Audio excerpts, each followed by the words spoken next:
రే శివ, పేదవాడన్న సంగతి మర్చిపోయి నేను తప్పు చేశానురా. ఏమిట్రా? బహుశా మీ చెల్లెలు నీకు చెప్పిందేమో. ఏమిట్రా అది? మొన్న ధైర్యం చేసి నిన్ను పెళ్లి చేసుకోవాలని ఉంది అని మీ చెల్లెలకి చెప్పాను. చివాట్లు పెట్టింది. ఎదగని మనసుతో తిట్టిందో, ఎదిగిన ఊహతో తిట్టిందో, మధ్యతరగతి మనస్తత్వంతో తిట్టిందో తెలుసుకుని మా నాన్నగారితో సంప్రదించి నీకు సమాధానం చెప్తాను. ఓకే?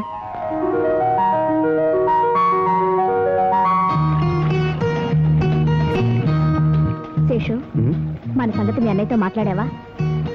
ఆయనకు ప్రజల సమస్యలు తీర్చడానికే టైం లేదు. ఇంకా సొంత వాళ్ళ విషయాలు ఏం పట్టించుకుంటాడా? మనం ఇలా రోజు కలుసుకుంటున్నామని మా ఇంట్లో వాళ్ళకు తెలిస్తే? Don't worry my darling, I will talk with my brother.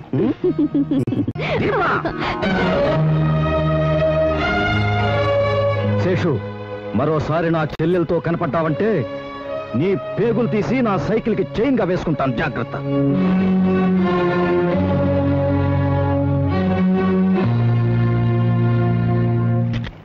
రా, సైకిల్. సైకిలా?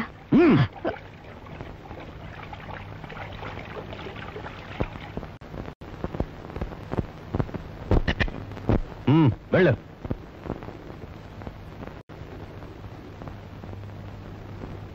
ఏమిట్రా ఇది? ఏమ్మా బంగారుకొండ, ఏమైందమ్మా? బంగారుకొండ అని ముద్దు చేసి దాన్ని కొండ మీద కూర్చోబెట్టారు. అది నేల మీద నడవటం మానేసి ప్రేమలోకాల్లో విహరిస్తోంది. ఏమిటే, ఏం జరిగింది? సీ మమ్మీ, నేను శేషు ప్రేమించుకున్నాం. ఫ్యూ డేస్ లో మ్యారేజ్ కూడా చేసుకోవాలనుకుంటున్నాం. దానికి ఇంత రాతంతం చేస్తాడేమిటి? బుద్ధి లేకుండా ఆ ప్రేమలేమిటే? అసలు ఆ శేషు ఎవరు? వాడు లోఫర్. వాడితో నీకు పెళ్ళేమిటే? కాలేజీలో నీకు అపోజిషన్ కాబట్టి అలా అంటున్నావు. అయినా భావ స్వాతంత్రాన్ని గురించి లెక్చర్లు ఇస్తావుగా, నాకా స్వాతంత్రం లేదా? లేదని నేను అంటలేదు. స్వేచ్ఛ ఉంది కదా అని చిన్నపిల్ల వెళ్ళి నిప్పులో చేపెట్టుంటే చూస్తూ ఊరుకోమంటావా? నేను చిన్నపిల్లని కాదు, ఐఎమ్ మేజర్. జరగవలసింది మానేసి అనవసరంగా వాదన పడతావు ఎందుకురా?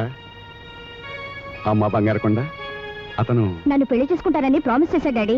కావాలంటే అడగండి. ఎవరమ్మా అతను? ప్రజాపతిరావు గారు తమ్ముడు. ప్రజాపతిరావు గారా? ఇది మొన్నటి వరకు ఎమ్మెల్యేగా చేశాడు. అవును డాడీ. ఎందుకురా అనవసరంగా దాన్ని తిడతావు? ప్రజాపతిరావు గారంటే ఎవరో తెలుసా? పలుకుబడి గలవాడు, పరపతి గలవాడు, ఆస్తి గలవాడు, అంతస్తు గలవాడు. అంత గొప్పింటి సంబంధం అది తెచ్చుకుంటుంటే ఆనందించవలసింది పోయి దాలాంటి బుద్ధులు నువ్వును.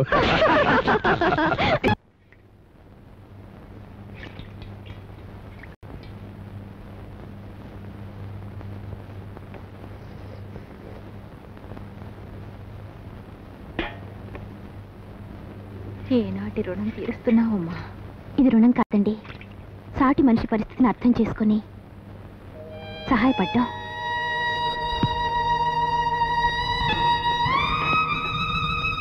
అయినింటమ్మా పెద్దింటమ్మని చూస్తుందట, పేదింటమ్మా సాటి ఇల్లాల్ని చూస్తుందట. ఏమండి, చిన్నాడికి ఎలా ఉంది? కాళ్ళు తీసేశారా? మాట్లాడరేవండి? అబ్బే, వాడు బాగానే ఉన్నాడే. వాడు బాగానే ఉన్నాడు.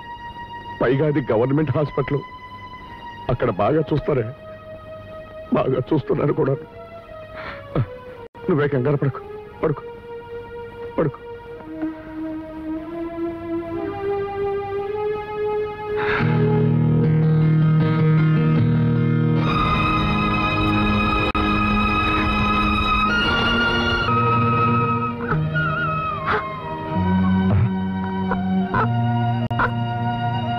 జానకి, అమ్మా, జానకి, జానకి.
ఏంటి బాబు ఇలా వచ్చావు?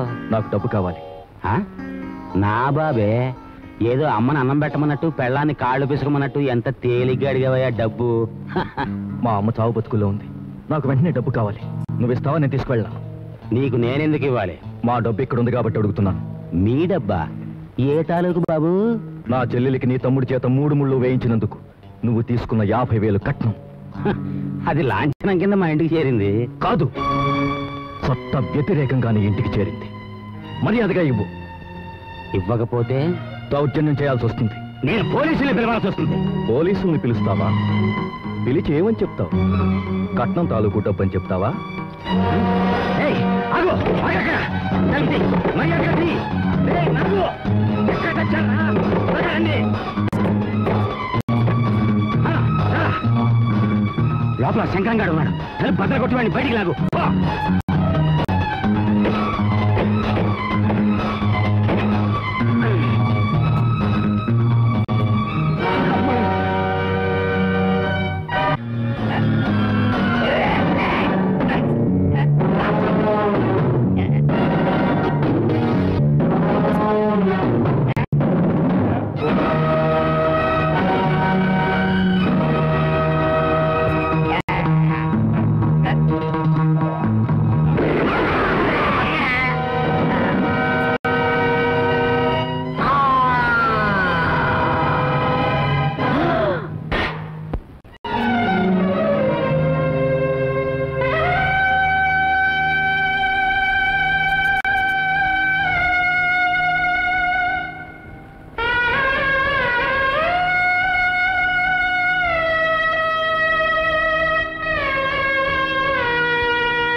ఆగండి.